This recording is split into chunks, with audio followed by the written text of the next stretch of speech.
Welcome to Firearms of America. Today I am back here at Shooters in Fort Myers, Florida, and I have this brand new Glock 34 Generation 5 for a review, chambered in 9mm, 5.3 inch barrel, MOS. I am really excited to shoot this gun. Let's start.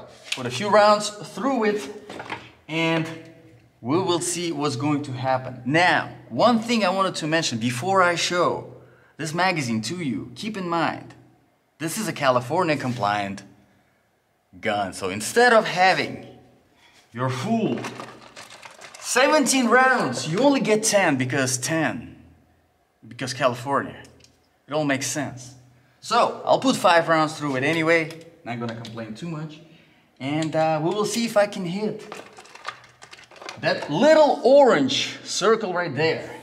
And I mean, I have very, very high expectations, I have to say, about this gun, because first of all, it's Glock. Second of all, it's Generation 5. Third, it's G34, 5.3 inch barrel, 9mm. Should be practically no recoil. Now, the magazine, of course, as you would expect, one thing that I wanted to kind of point out here, the 10 capacity magazines that they have, the California compliant magazines, I feel like Glock makes them the same way as I look at whoever the idiot is who came up with that whole idea of maximum capacity 10 for California.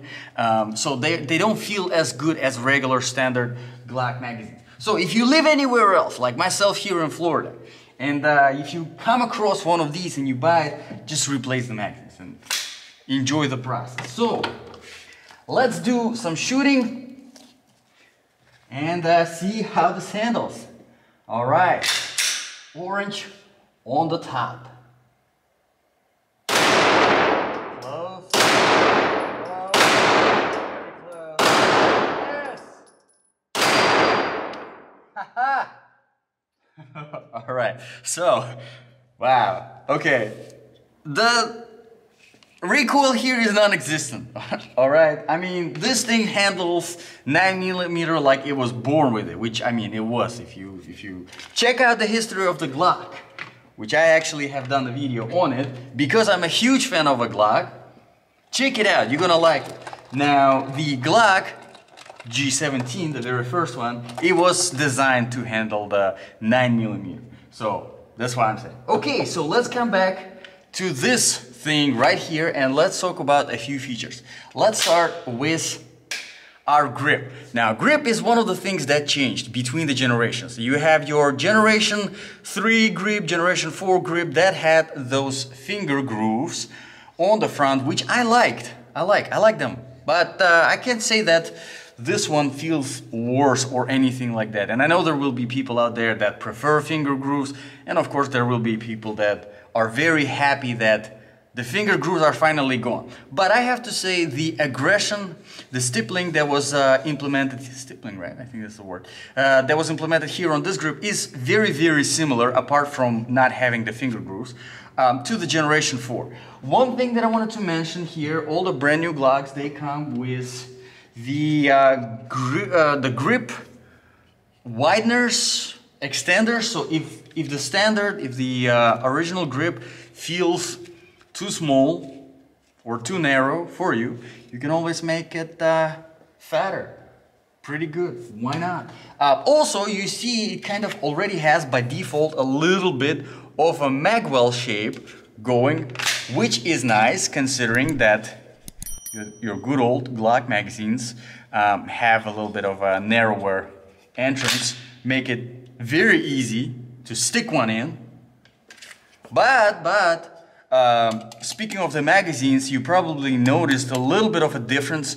The guide now is orange and not black, which I personally like. I think is a great upgrade, very smart. Make it more visible and psychologically easier to load that thing. But the mags are still interchangeable between the generations, so keep that in mind. One thing that I wanted to point out here, speaking of the Glock history, is that this grip is very, very similar to the original Glock 17, the Pistole 80, that was the original one that was implemented by Austrian Army. So it's kind of cool that they went classic. Now the mag release is similar to the Generation 4 one. It's flatter, it sits flatter. I personally like the Generation 3 mag release a little bit better because it was more extended. I do like that it's a wider area, but I did like in a Generation 3 that it sat a little bit higher up, so it was easier to get a hold of it. It is of course interchangeable. You do have your slide release, ambidextrous, so if you are a lefty, good. Now speaking of a few other improvements that happened, we do have upgraded guide rod, upgraded spring. It is a little bit of a tougher spring, so the slide is a little bit tougher to rack compared to the previous generations. I think it's a worth of a compromise because it handles recoil much better whenever you are actually shooting. So I think it's definitely worth of a compromise.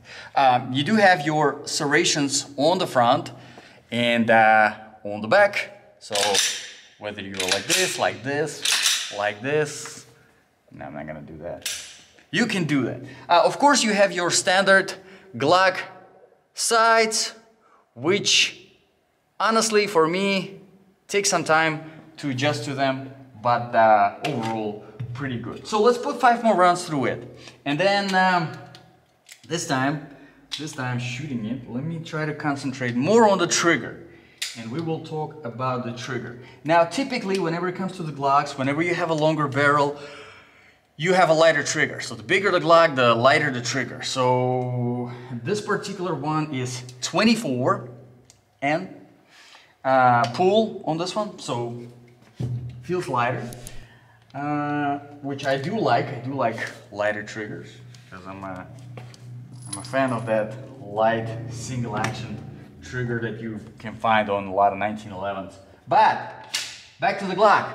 Let's do some finishing of that orange stuff right there. Yes.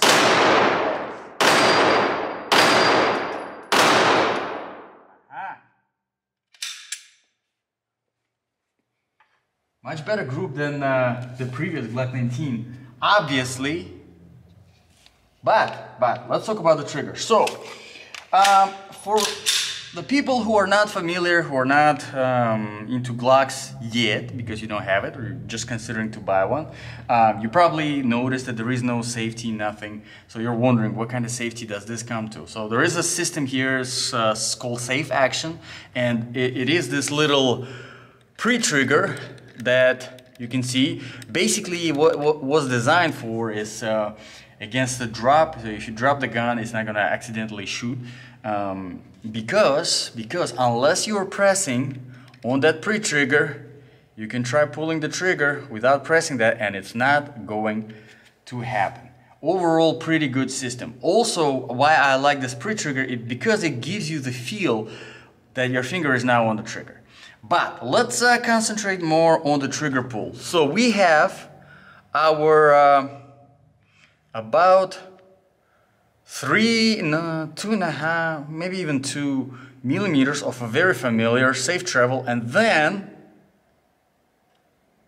about 2.5 millimeters of some more travel, and then a break. So you do have a little bit of here and then a little bit of this before it breaks. Now I think Glock could have done a little bit of a better job here with the trigger, because to me personally, I like when there is just one travel difference and then a crisp break instead of having several ones, just because it makes it easier. It makes it easier to have your attention where it's supposed to be on the target, that is, instead of pulling and wait and then pulling, and because that's how you lose the accuracy.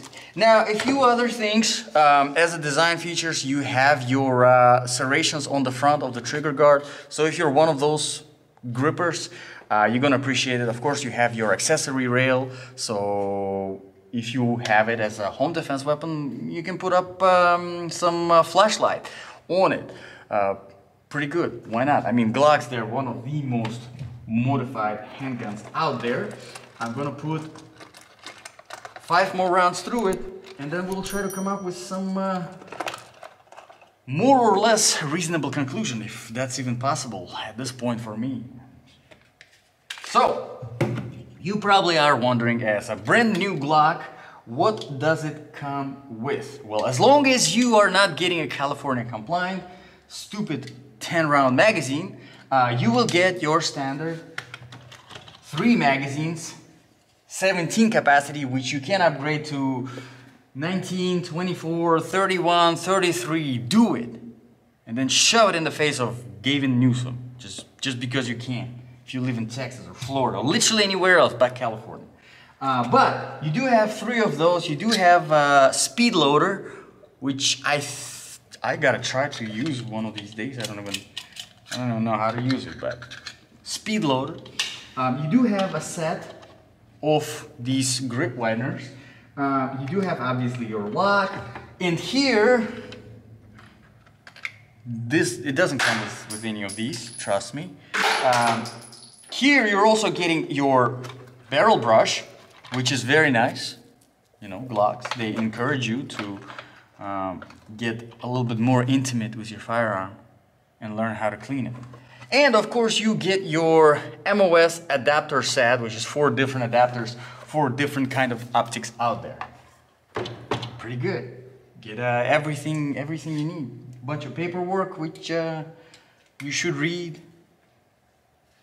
Let's do some shooting. So, this time I will try to hit some of those flappy paddles, because why not? Hopefully I'm not gonna ruin this review by being absolutely horrible with them. Let's see if I can hit it. Wow.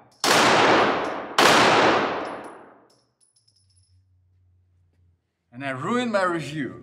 So, even though this review was not great, while my shooting being absolutely horrible, I think this gun as a handgun is absolutely fantastic. G34, if you want a full-size handgun, if you are looking to make it as combat friendly, I mean, with all of the optics and everything that you can put in, and a nice mag well obviously attached, because you do have that capability here. You're gonna absolutely love it. So thank you very much guys for watching. This was Firearms of America, and I'll see you guys in the next video.